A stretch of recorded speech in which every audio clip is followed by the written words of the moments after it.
Well, peace and blessings. Good evening, good evening, good evening. Welcome to another edition of King Talk Tuesdays. I'm your host, Andy King, the show with real views, real news, and real talk. We cover so many topics, whether it's education, healthcare, spirituality, and so much more. We air live on every Tuesday, 8 p.m. on our Facebook and our YouTube channel, and also streaming every Thursday evening at 10:30 on Optimal Channel 70 and Final Channel 2136. We're looking for you to continue to join us each and every week for more dynamic and inspiring conversations.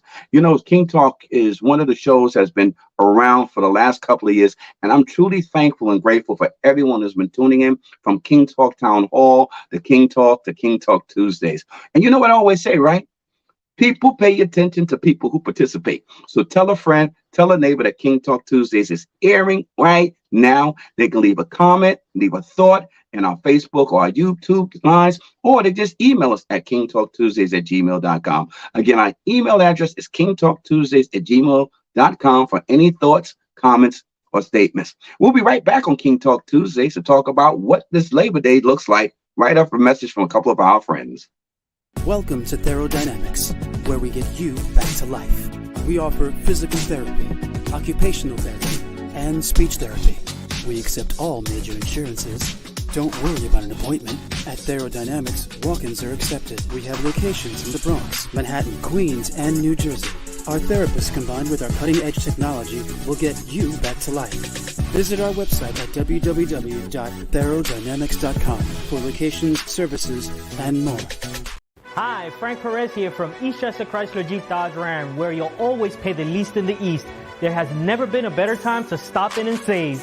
Right now, during our summer savings event, take advantage of some incredible offers with savings up to $15,000 off MSRP on every new Jeep in stock.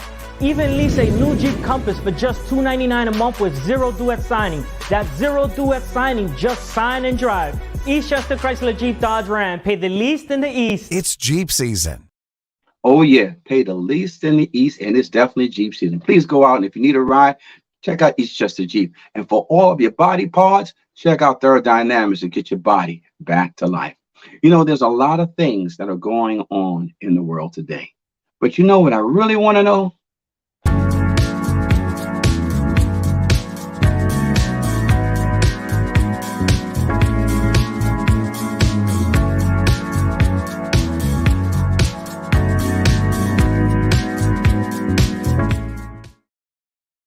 Oh, yeah, like great old, God bless his soul, Marvin Gaye would say, what's going on? What's going on? What's going on? Well, let's talk about what's going on. This week is going to be a dynamic and spiritual week for our children as they find themselves walking back into the classrooms, walking back into the schools to start another dynamic school year of learning and educating, not only for our children, but for the educators and the staff and the parents and the families, because learning is a collective effort by all. So we want to welcome our kids as they return back to school. I believe some joined in today, but official day for our public schools is the 7th of September. We're looking for all our students to get back and have a great school year. And with that being said, next Friday, there will be a big major back to school rally that'll be taking place here in the Boogie Down Bronx with the Chancellor of New York Public Schools, David C. Banks, who will be speaking with a number of other agencies and organizations coming together to inspire our students to get themselves ready for the school year.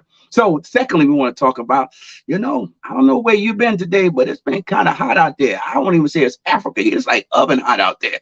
But if you were caught in the 90-degree weather, I believe it actually reached 95 degrees today. So wherever you are now, please check on a neighbor, check on a friend. Make sure everybody's okay. Drink plenty of water. Stay cool if you don't have to be out there in the heat and humidity. This heat wave is going to take us for the next couple of days. So we'll let you know specifically tomorrow that this heat advisory is going to be until September 7th, starting at 8 p.m. So please be careful and take care of yourselves.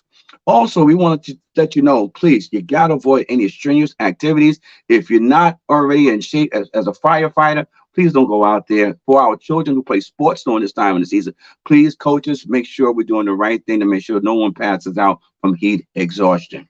Also, we want to let everybody know that you can find cooling centers throughout the areas. And if you can, just to go to HTTPS, and that was finder.nyc.gov cooling centers. Go online and they will direct you to a cooling center if you're unable to keep cool in where you live. Next, we want to just pay our respects and love. And today is a day of mourning for those in the world of reporting. Our good sister Rochelle Boone from New York One, an anchor and a reporter, passed away. She was fighting the fight of pancreatic cancer. As we know, so many of our friends and family have been taken away from this disease, and I'm no exception to it. Many of us know exceptions to it. It's a disease that doesn't discriminate, and we want to pray for her family, her children, her husband during this time, because to lose someone in the prime of their life when your children are just starting out, it is devastating. It's definitely going to take a village to raise those children. I want to give a shout out to Rachel Boone because she is also a graduate of Olinville Junior High School, known as Richard Green these days. She graduated from Richard Green. I graduated from Richard Green. So she's one of us from the borough of the Bronx. Moved to the Bronx as 11-year-old from Jamaica, West Indies. So we are thankful for her and all the work that she's done as a reporter, a mom, a sister, a Bronxite, and a good sister from the tribe of Bridgman.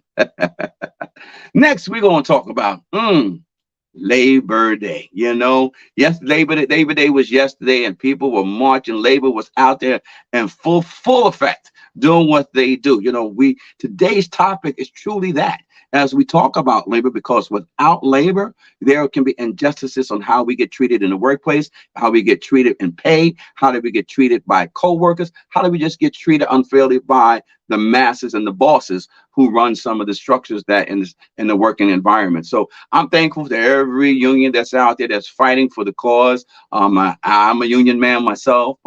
10 years, DC 37, Local 371, and then 7 years of 1199 SEIU. So the union blood flows in me because the fight is the real fight. As our union brothers know when there's a fight, when it's time to fight, and when it's time to be smart, it's time to be smart, and when it's time to sacrifice, it's time to sacrifice, and when it's time to stand up for what's right, unions know how to do it right. So with that being said, I want to thank all our unions that are out there who've been doing the work, the pioneers who've been strong in the essence when there's been an injustice in the workforce, an injustice in society, but just an injustice of how we get along with one another. I thank you for all of those of you who stood up to the cause. And I end before we transition to our guest. Dr. Martin Luther King said, silence to the conversation is a betrayal to the conversation. So sometimes in this world, many times in this world, all the time in this world, if we are silent when we know there's an injustice going on, we're just as guilty as those perpetrating the violence on the individual or the injustice on the individual or the system. So with that being said, I want to thank everybody for joining us tonight because we got some special labor leaders who've done it, doing it, and keep doing it and helping us improve the quality of life in the city of New York. I'd like to welcome to the first time the King Talk Tuesday, a good friend, a good sister who knows how to do it right. We know her as president of this New York State Coalition of Labor Women called CLUE, but she's just Liz to all of us because she's just that down to earth sister who fights for the right thing. Welcome to King Talk Tuesday. Ladies and gentlemen, welcome President Elizabeth Eastman. Thank you. Thank you for joining us. Thank you. Our next guest we want to bring, our next guest we want to introduce is someone who comes from my first union I was the first union I was part of was the Human Life, but the next union that I ever was part of was the mighty 371. You know, and I always will remember the mighty 370 because when we were younger, we used to go to a club called 371 with DJ Hollywood that kept us excited, kept us moving, kept us grooving. And that's what 371 does today as a union, keeps us moving, keeps us grooving, and keeps us strong. So I want to welcome to the first time to King Talk Tuesday, Brother Carl Cook, who's the Vice President of Negotiations and Research for Local 371. Welcome, my brother. How you doing? I'm doing good, Andy. Good night to everyone. Thanks for having me. I'm glad that you're here. We are waiting. I'm not sure, but you know, if my brother made it because he had a couple of things that he was doing, but he's going to be joining us. If he's here, we want to bring him. If not, but when he does show up, you know, this good brother is part of UFT, has led the struggle when it comes to making sure that educators are doing the right thing and get treated fairly. And when there's an injustice, that he's at the front lines. He's also the international executive vice president of the Coalition of Black Trade Unionists. My good brother, Anthony Harmon, who also is the president. There you go. Brother Harmon's in the house. Let's get your mic on, good brother. Am I on? Yes, yeah, there you go. Hey, all right. How you doing, good man? Glad you could join us today. Glad to be here. Glad to be here. I would make it, so. Well, listen, you know, there's questions that come in. We get questions all the time that come in. And for our guests who've watched the show for the last couple of years, we got a new angle. We got a new scene. It's so hot that some of our systems got a little heated. So we're trying something new tonight. So hope y'all like the new perspective that we're in at King Talk Tuesdays. But let's jump into the first question, because each and one of you have been in the game for decades. And you are leaders in your own right. So I want to start with you, Madam President, just Liz. Talk to us a little bit about your story and how did you get part of the union movement? Okay. Basically, I was raised in the union. I was first exposed to the union through my grandmother, who was a shop steward for the ILGWU back in the day after she immigrated here from the West Indies. She transferred that union love to my mother, who was a chemist and worked for the city. And my mother was the founding member of the Women's Committee for her local, which was 375 DC 37. And so she raised me in the union. She really believed in the union. The union was an extended family. She had me involved in a lot of the activities, and that's how I got involved. So when I got out of college and, you know, went through the grad school thing and got a job, I knew it had to be unionized. I was not taking a job that was not part of a union. Luckily, I got a job for the city, got into DC 37, and I've been there since 1998. Really kind of moved my way up from delegate in my chapter to, which is like a shop steward, to treasurer, to chapter president. And then I got involved in a constituency group, Coalition of Labor Union Women. Worked there for a bit, all volunteer time. And last year I decided to get involved on the state level, where we can help grow the coalition through New York State.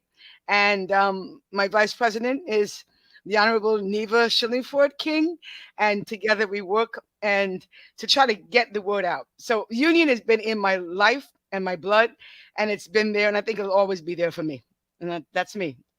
Well, I thank you, because with longevity comes truth, comes wisdom, and comes knowledge. So I'm looking forward to hearing some of the knowledge from the questions that are starting to come in about what labor means. So I want to jump down to you, Brother Carl. Talk to us about what's your beginnings in labor that brings you here today. Oh, my beginnings. So I started in, give or take, 2004 with HRA, with Human Resources Administration, with the Office of Child Support. While on location, I used to always see members going through issues with management. I wasn't a delegate. I was not involved with the union, but I always used to speak up. In fact, I used to say to the members, how are y'all afraid of management when it's only one manager and 50, 60 of us? But everybody was terrified. But I always used to voice my opinion, speak to management about the issues that was going on location, long before I was involved with the union. So one day it was a union election. So my coworkers came and got me and said, Carl, I need you to come with me in here.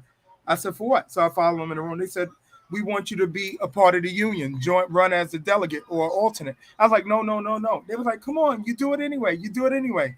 So that began my union career, like seeing injustices on location and standing up for the members long before I was involved with the union. However, I did see the power of Local 371, as we refer to as a mighty, mighty union. Before I was before I was a delegate, I seen members get involved in some serious stuff and got their jobs back because of the union. I'm talking about, it was termination offenses when I was like, wow, what type of union is this? So that's how my career began with the union, and I don't see it going any other way. I would remain with the union for the rest of my days. Wow, thank you. So what I'm hearing, we got union blood born in you, because sometimes if you're natural at this thing, it's your calling. And so I'm grateful and thankful for you, because a lot of people hear the call but don't know how to answer the call. Thank you for answering the call, when they want you to be that delegate and run for office. Thank you for that. Now, if it ain't my brother from the coalition, come on, talk to me. Come on, brother Harmon. You got so many titles. I just know you do NAACP, you do UFT, you do the union traders. You know, you're just a brother just doing it all. Talk to us about your story and what qualifies you to talk about labor. I tell you, man, they said if you got an important job, give it to a busy person, because they know how to get stuff done. I would tell you my actual working at, in terms of with the union goes back to 1987, when I began my career as a teacher in Manhattan in Hell's Kitchen. And I don't have that same story that the union was in my blood, that we inherited from my families. My parents were factory workers. They didn't know anything about union, or at least they didn't talk anything about union in my household. But I do remember my grandfather, who I'm a good old country boy from West Virginia, raised by my grandparents primarily. But I remember my grandfather, when he died, there was something called black lung. He worked in the coal mines, and there was something called black lung, and it was a union benefit that the union had negotiated for those persons that worked in the coal mines and sometimes died, and their lungs literally were black from the coal and stuff. So my grandmother was able to provide for the family based on that union benefit that she was able to get from my grandfather when he died from black lung. And as I said, it wasn't anything that we talked about in my household. However, I have a long history of standing up and speaking out for civil and human rights and social justice issues.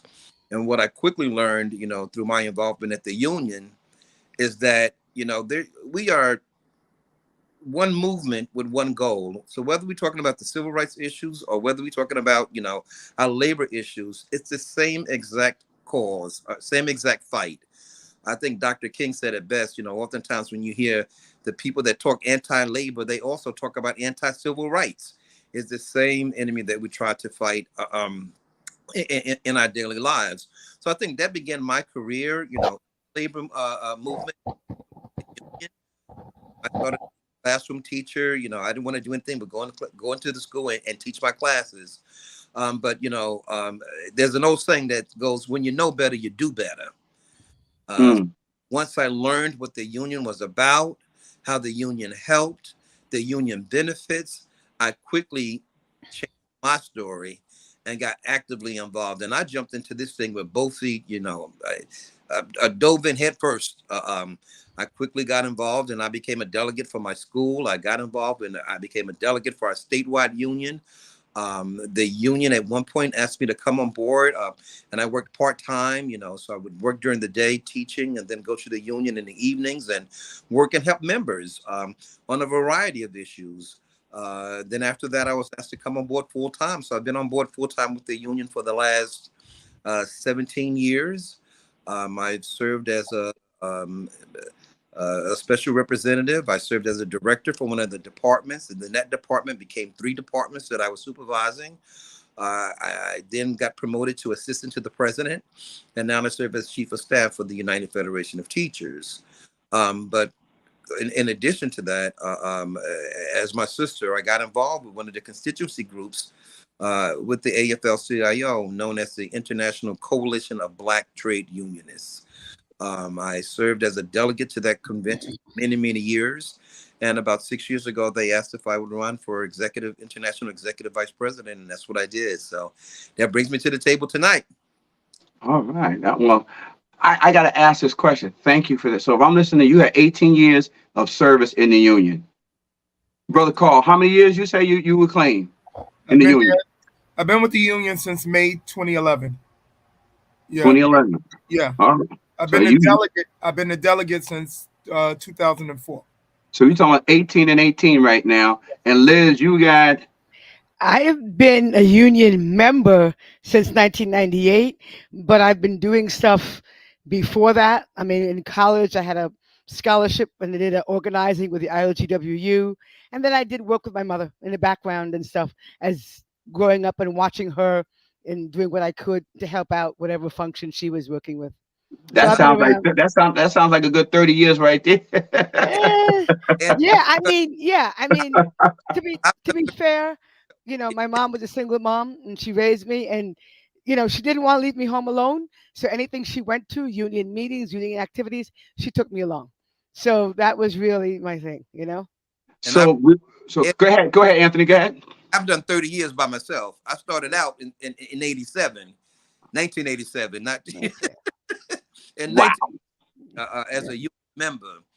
As a Uh, union member. So technically speaking, we have combined here a good 80 years of union activity combined with the three of you. Yes.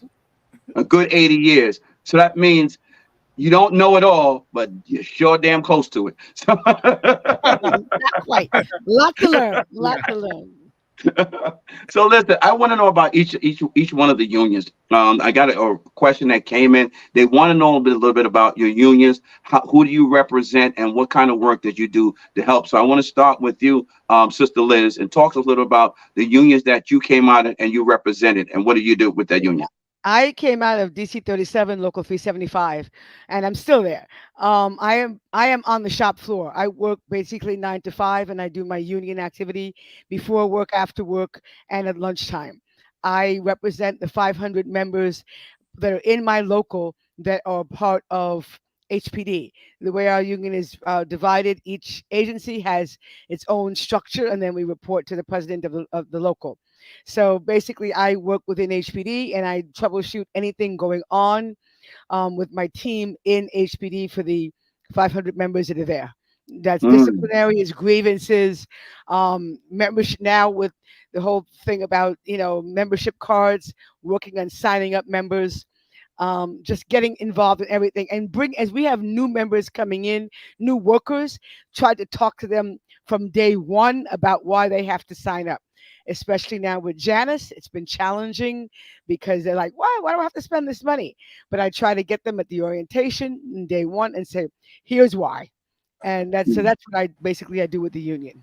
Yeah. Okay. Now, for city workers, and I was one. We have all these acronyms. Not everybody knows what they all mean. So HPD, for the viewer who's watching right now, who may not know what HPD is.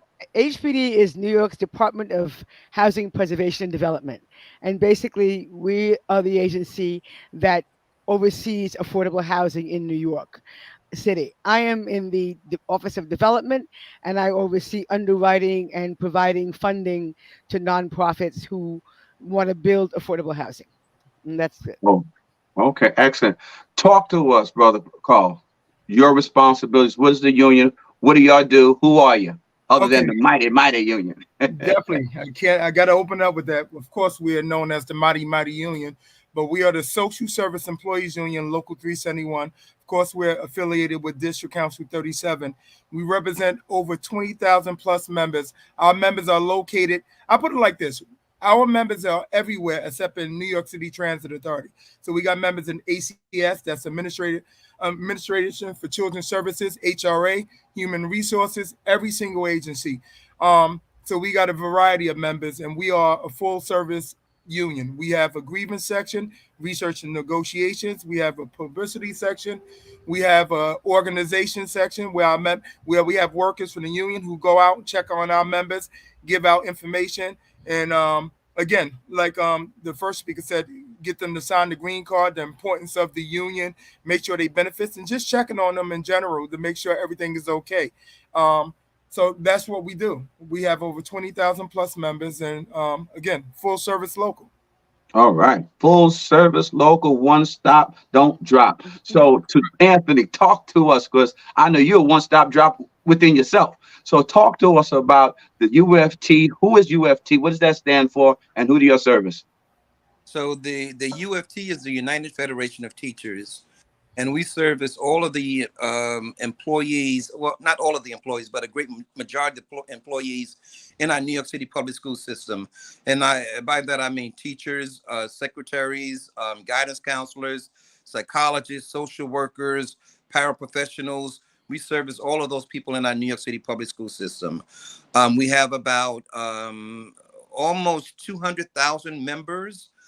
In that number, I'm also including about 40,000 people that are retired, but they're still a part of we call them our daytime union, because oftentimes when there's actions to get done, our retirees they can come out and they can show up and do stuff during the day where other members are at work. So we represent members in the New York City Public Schools. We also represent administrative law judges. We also represent United Cerebral Palsy workers. So it's about 200,000 people that we actually represent. We too are, for the most part, a one-stop shop. So we handle everything from not only grievances, because oftentimes when people hear the union, that's all they hear is the grievances. But there's a lot of good that each of our unions do, whether it's providing services to our members and their families, to doing stuff in the community. Oftentimes, I applaud our workers at DC 37 who, during the pandemic, they were out there and they were feeding families that didn't have the means, when people didn't think about things of that sort, right? But they were out there doing what they do. So we at the UFT, we service, all of those people inside of public schools, with the exception of administrative staff. So administrative assistant principals, they are not part of our union. I did not know y'all handle people in the legal world. See, that's something new that we share, because when you hear United Federations of Teachers, all you think of is teachers and Right. everyone in that education. So I appreciate that. So, you all are union people. We all honest are union people. As simple as the question is, some people still don't understand. What is a union? Sister Liz, you want to tell us? In my definition, a union is there to represent and protect the worker. That's the main thing. But we're also there to educate. We're there to advocate for new changes and a better workplace. And we're there to make the lives of the workers better. I mean, it's definitely made my mother's life better, and it's made my life better. And, we're there for our people and to help them out.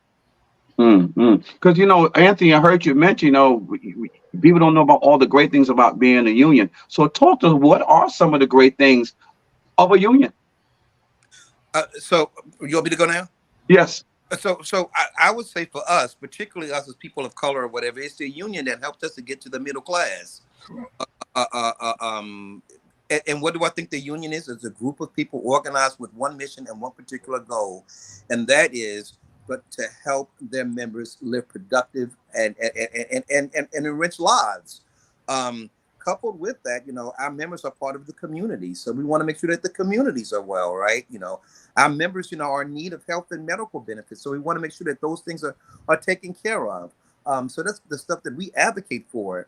Additionally, the good stuff that we do, at our union, while we got places like, in Florida where they're talking about banning of books and things of that sort, our union is going out there and saying, look, we're going to provide 1 million books, and we're going to get some books in the hands of children, right, in these underserved communities. So we've been on this crazy mission to get like 1 million books into the hands of children across this country. I myself have conducted, these book drives, and at any given point, we've done 40,000 book trucks, 40,000 books on a truck, rather, 40,000 books on a truck that we were able to get into the hands of children in Bed-Stuy, Crown Heights, Harlem, Jamaica, Queens, Staten Island. Making sure that our communities are better. During the pandemic, we made it a point to raise over $250,000 to support food kitchens throughout the city. One day my president came to the union during the pandemic. Some of us were still going to work, but he came to, he said, Anthony, these food lines are crazy at the church. And he said, what can we do? So we went on and conducted a fundraiser and raised over $250,000 that we were able to get into the hands of like churches and soup kitchens all across the city. Wow, that's powerful. Because one of the things that we were hearing from our clergy is like they were running out of food. Yeah.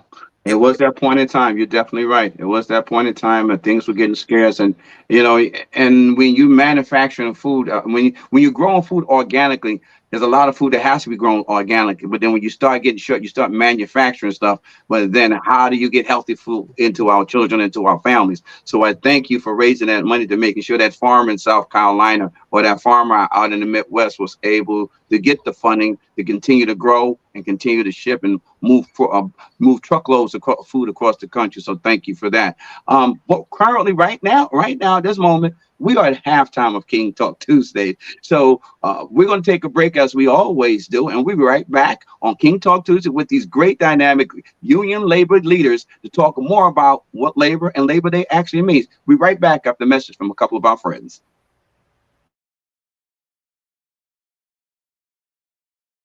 Good Neighbors Community Outreach Agency provides programs that help community residents improve their lives and support their families.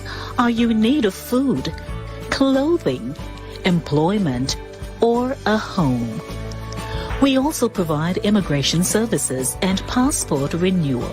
Hi, I'm Pastor Glad. And I'm Lady D. We're here to serve you. Need help? Ask us. You can reach us by calling 718-652-3288 or visit us at gncdcny.org.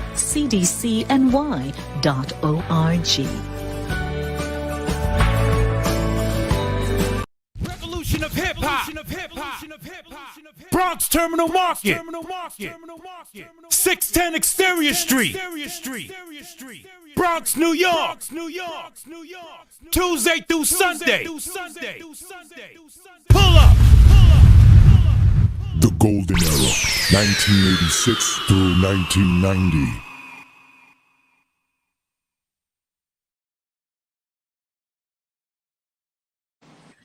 Well, welcome back to King Talk Tuesdays. I'm your host, Andy King, the show with real views, real news, and real talk. We air every Tuesday at 8 p.m. on our Facebook and our YouTube channel. We also air every Thursday at 10:30 p.m. on Fios Channel 2136 and Opto Channel 70. We're also streaming on a number of streaming services such as Roku TV, Amazon Prime, Apple TV, Millennial TV 24, and Clash TV. So please check your local listings so you can catch some of our previous episodes, whether it's a streaming or you're catching it on our Optimal or Final TV stations, to check out the conversations we've been having over the past couple of weeks. So I want to thank everybody who's been tuning in. You know, this is halftime on King Talk Tuesdays. And you know, as a former basketball player, I have to get my stretch on, make sure keep my jumper flowing, either if it's Wii basketball or just some free throw playing horse every once in a while out there with the young folks. But this is a real time of our lives that I pray for everyone. I pray for my friends. And the world's been so flipped upside down for the past couple of years.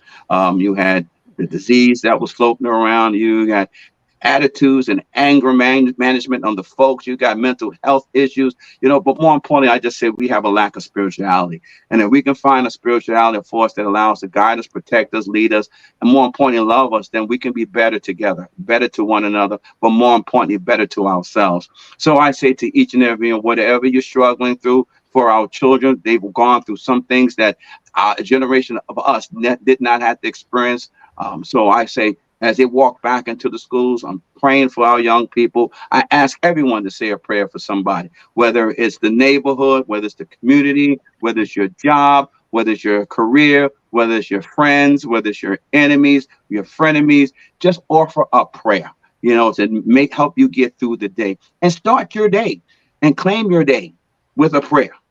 For me, I pray, and for me, it's the Most High in Christ. For others, if you haven't found your spirituality, you better look to the high heavens, find some scripture, find some sense of Lord order inside of you to help you move through the day. Yes, the devil is real, and there's a lot of wickedness going on in this earth today. Just look around Midtown. It was a place that used to be prominent and banging. You go down to Midtown today, and you see all the dysfunction and the mishaps and the folks who are going through so many challenges. So please say a prayer each and every day to get yourself started and protect yourself from the ugly of the world today so you can sustain it and, more importantly, help the next generation navigate through it.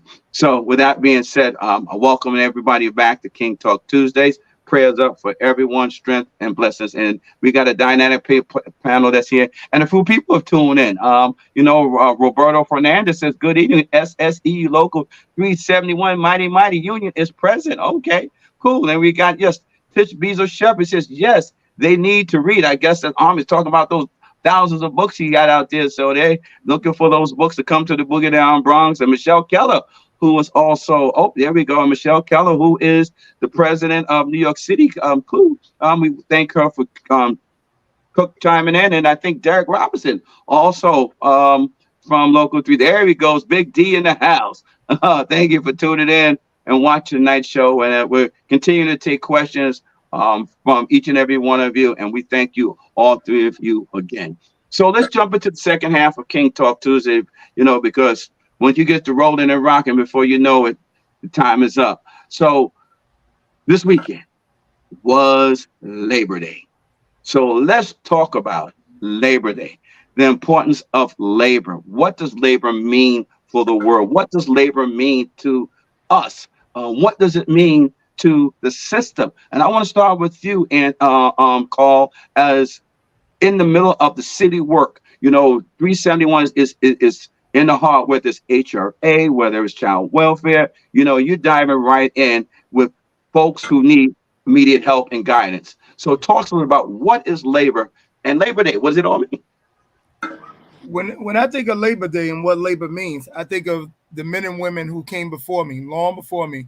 I think about the 40-hour work week. I think about the men and women who died for the movement when you got the new employees, the millenniums coming in that don't have a clue. So the importance of what Liz and what Anthony said, we go out and meet our members where they are so we could tell them about exactly what Labor Day is, what the unions mean. When I think of the union, when I think of Labor Day, I think of simple, a force for good. And it's something that Anthony said, one movement, one goal. That's what I think about, regardless of the local, where they're located. In United States, another country, all locals stand for the same thing. And again, that's what Labor Day means to me, a force for good. And again, getting people to come together and to see the importance of labor. I think of so many things. If it wasn't for the union, what would happen? I talk to my coworkers and other locals, DC 37, a lot of our sister locals, and we go over things and we have so many victories. And sometimes I turn and look at my coworkers and I say, you know what would have happened? I mean, it's a rhetorical question, but what would have happened if the union was not involved? If the union was not aware, if we didn't have the leadership and the wherewithal, then no, that can't happen. We have to fight this. We have to take it all away. Some things we could call the agencies and get it undone, or to make crooked places straight, make the wrong right. And some things, it's a battle. We got to fight. We got to have other locals help us. We got to take them to court and file a whole bunch of things. So when I think of labor, again, it comes back to a force for good. What would happen if labor was not around? It's a rhetorical question. We all know. Okay. Well, think about if labor was not around. Anthony, you talk to us now because you are part of the unionists itself, the Black Trade Union. So talk to us about the Labor Day that happened. We're in the week of all of that. There's a parade about to happen. Talk to us a little bit more about what the value of labor and Labor Day means. So first of all, Carl, I agree with you 100%, right? I think it's a day when we can pause and we can celebrate the struggles and the many sacrifices that people, endured so that we can enjoy a 40-hour work week, right, vacation days, sick time, holiday pay, right? Nobody gives you that. You have to take it. You have to take it. A. Philip Randolph once said that at the banquet table of nature, there are no reserved seats. You take what you can hold. If management always did the right thing, right, and they said, well, Anthony, you work 60 hours this week, I'm going to pay you that time, and I'm pay you time and a half for those 20 hours extra that you work. Maybe we wouldn't need a union. But people don't, right? So somebody have to hold employers accountable, and it's the union that does that. It's the union that does that. I mean, child labor laws, the union stopped the child labor issues. Even something as recently as coming out of this pandemic, and I talk about this pandemic a lot because, Andy, I think you hit on that a lot at the beginning of the segment when you talk about the mental health issues and stuff like that a lot of our children are facing with this pandemic and the isolation that everybody experienced, they wanted people back in schools, but weren't providing the PPEs for the kids or the teachers. So the union had to get involved and fight to say, wait a minute, if you're opening up these schools, we need protective gear for people, right? In some schools, they didn't have running water, much less the hand sanitizer stuff that, to clean people's hands and stuff like that, right? But it's the union that had to get in there and says, wait a minute, we can open the schools under these conditions. It's the union that stands up and makes sure that OSHA laws are in place, and that's a Safety and Health Standards Act.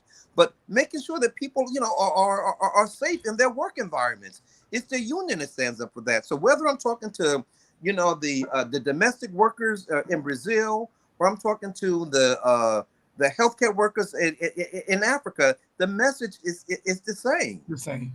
Right? It's the same. We people united can make a difference and make our members and our communities' lives better.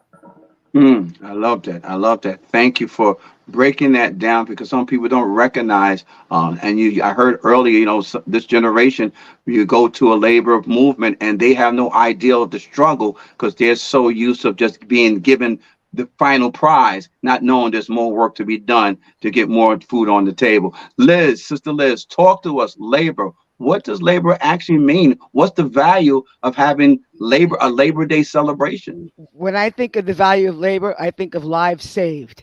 When I think of what labor was not around, I think of the Triangle Shirtwaist Fire, where women died because they locked the doors, management locked the doors. I think of the coal miners in West Virginia that before the unions got there, the managers bosses were abusing them. Literally working long hours, actually having them have a script for the company store so they couldn't use their money that they made anywhere else, but they put the money back into that manager. Unions stop that. Unions help protect the worker. And there's still much more work to be done. I mean, even though things have gotten much better, if it wasn't for the union, there would be a lot of things that were going on right now in the city that would not be good. So I definitely think the union has saved lives. It's made our lives better. I think of the generation of my grandmother, who was in a sweatshop, to my mother, who was a chemist, to the life that I have now. Each generation in the union has gotten better. And I look forward to seeing it continue to get better as we move forward. I like to say, it's a struggle. Every generation has their struggle. Before we go to our next break, I just talk to me quickly, Anthony.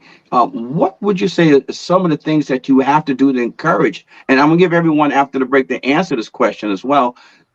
How do we encourage new members? How do we encourage them to be more active, other than just showing up to their job, going home, and then when something goes down, they say, well, the union will handle it, not recognizing that they're the union. Right. And Andy, I would tell you, like I tell a lot of my young Black and brown people in my family, right? You tell the story. You tell the story.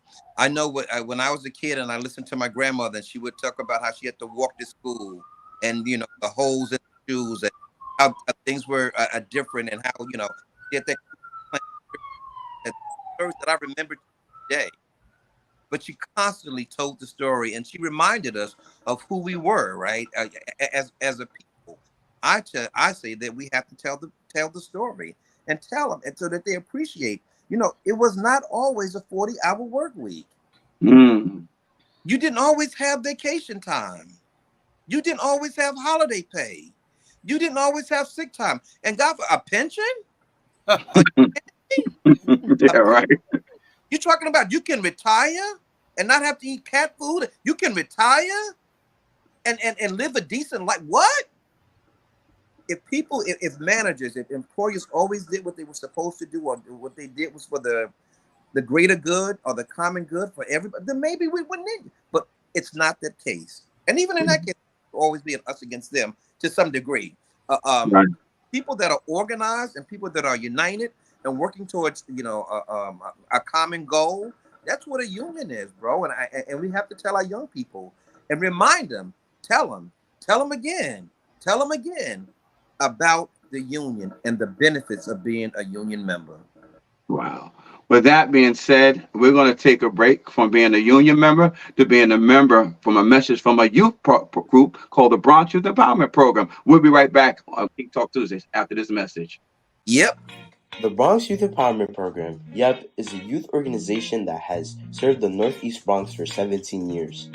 During our tenure, we have provided recreational and educational forums that have nurtured the growth of many youth in the community. YEP has also serviced hundreds of youngsters around New York City. YEP's target audience is youth from the age of 11 to 18 with the goal of helping youth become productive adults.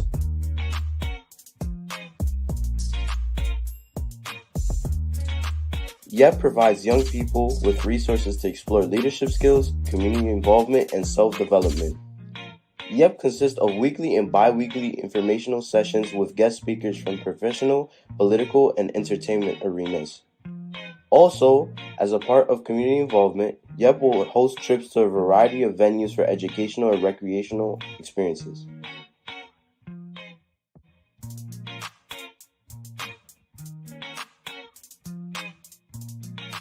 As we continue to partner with other local organizations and serve our community, we will strive to unite and develop the youth in our community. The mission of the Bronx Youth Empowerment Program is building mind, body, and community.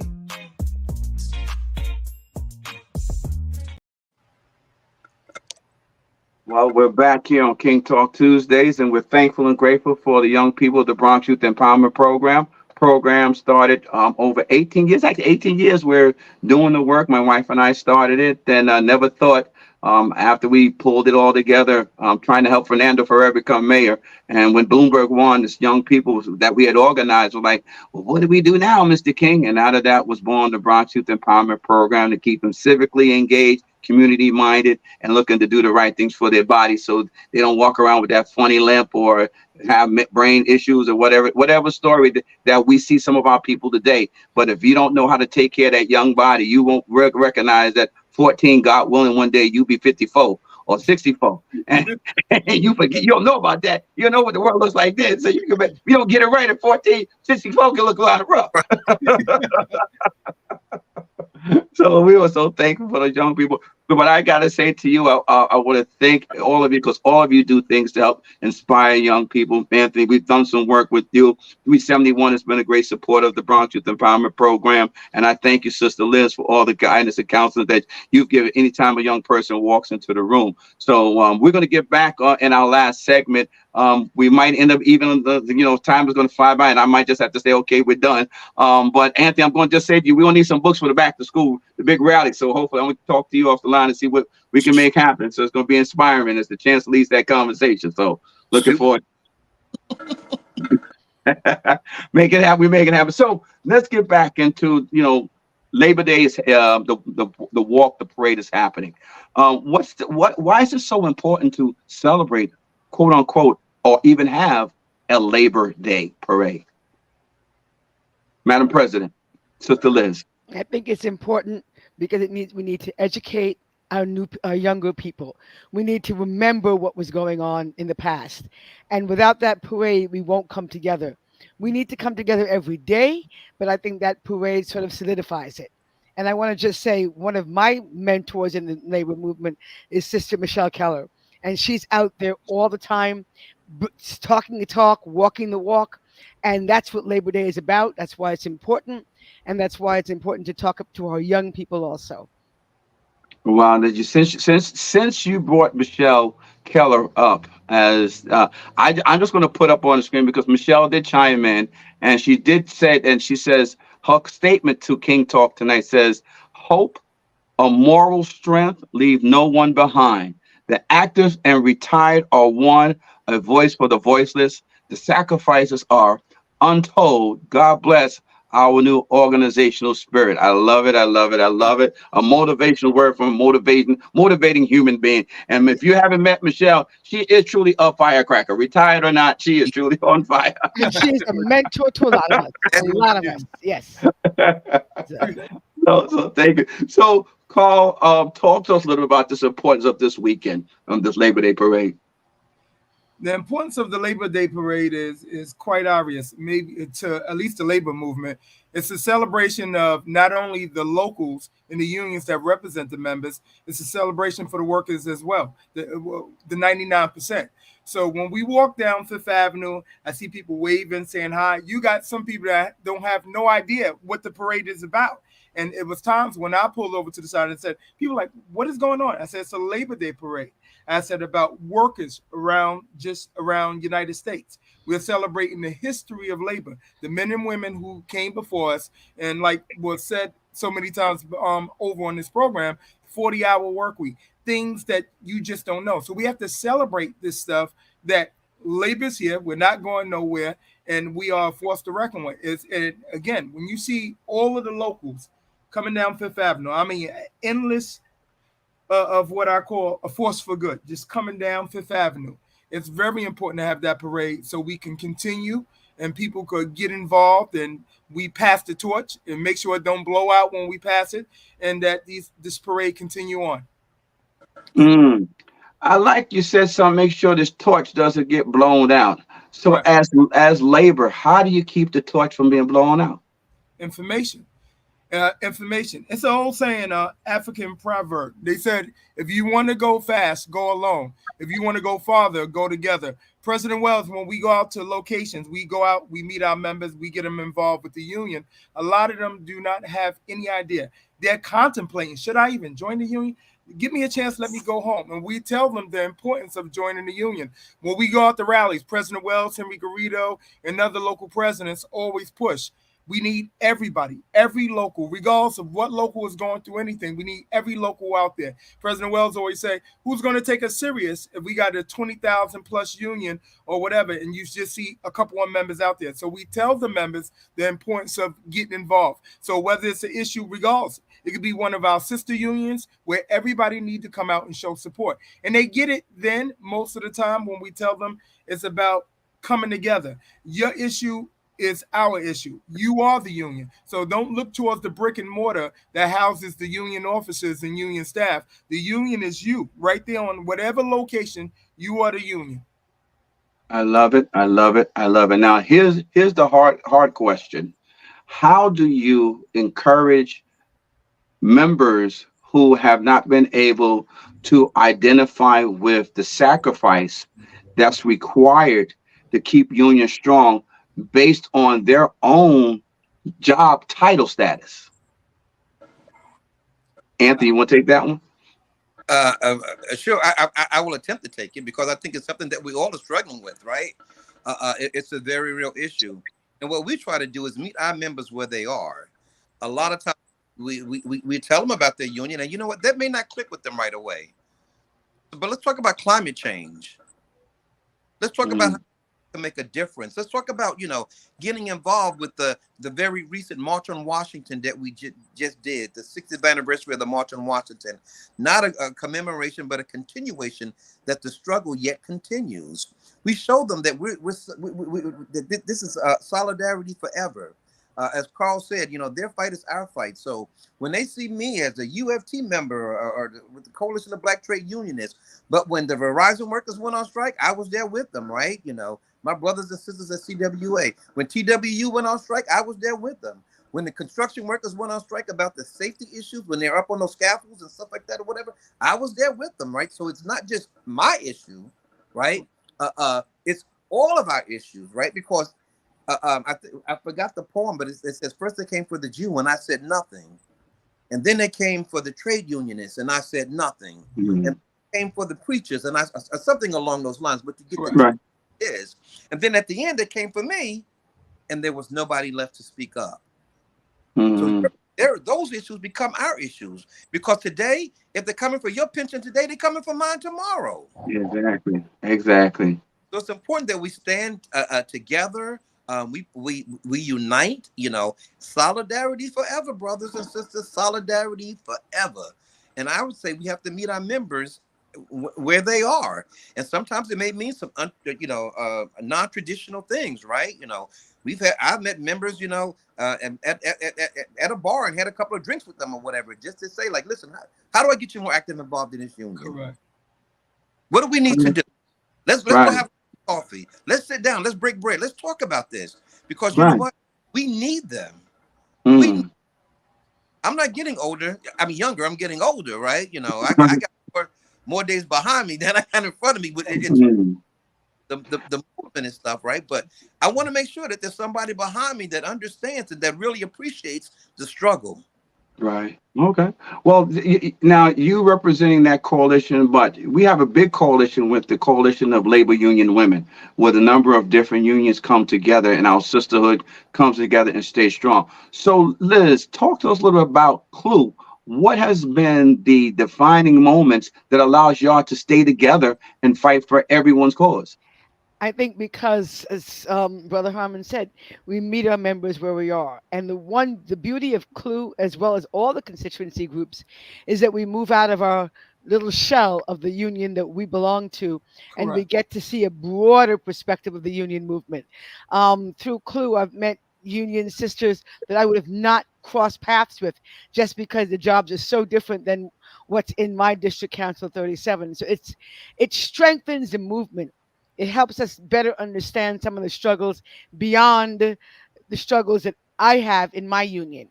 Because I can tell you, when I speak to my sisters from TWU or from the Carpenters Union, we have a lot in common, but we also have a lot of differences for me to understand. And I think that CLUE, Coalition of Labor of Black Trade Unionists, all of those constituency groups help us to come together. And that coming together strengthens the labor movement across the board. Because when we go back to our locals, we say, hey, no, those folks are like us. And we understand where we're coming from.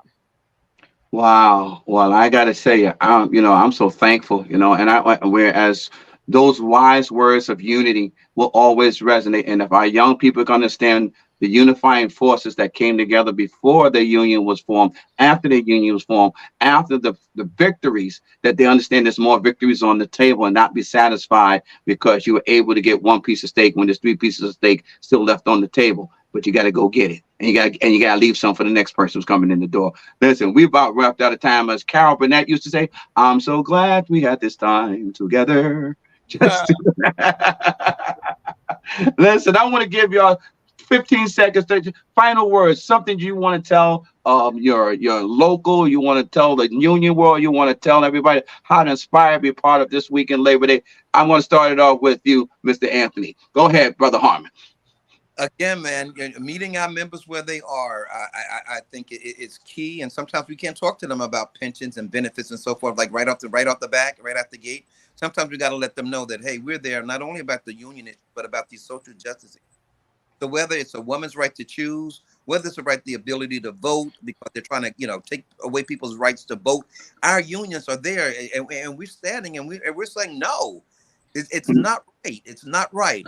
And whether it's TWA workers or the TWU workers or the DC 37 workers or whatever it is, if there's a struggle, if there's a fight, count me in. All right. I don't know, Carl. You want to add something to the fight? Yeah, of course. I got to. It wouldn't be me to sign off silent. I would say just to continue to inform and engage. And we can show the members by our works, by what we do. I remember just real quick when they wanted to do layoffs during the pandemic. It was the unions who stood in the way of that and fought back. And just by our actions. Again, inform, engage, and lead by example. Love it. Thank you.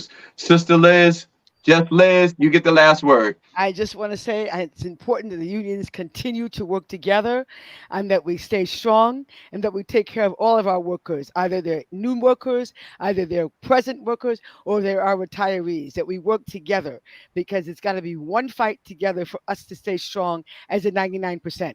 And thank you for having me here.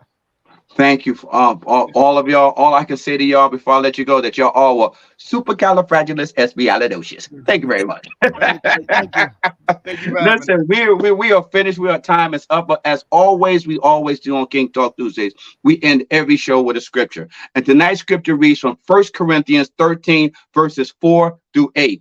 Charity suffereth long and is kind. Charity envieth not. Charity vaunteth not itself, is not puffed up. Do not behave itself unseemly, seeketh not her own, is not easily provoked, think of no evil, Rejoice not in iniquity, but rejoice in the truth. Beareth all things, believeth all things, hopeth all things, endureth all things. Charity never faileth, but where there be prophecies, they shall fail. Whether there be tongues, they shall cease. Whether there be knowledge, it shall vanish away. If no one told you today, God loves you, and so do I. Your friend, your brother, and your neighbor, Andy King. Peace.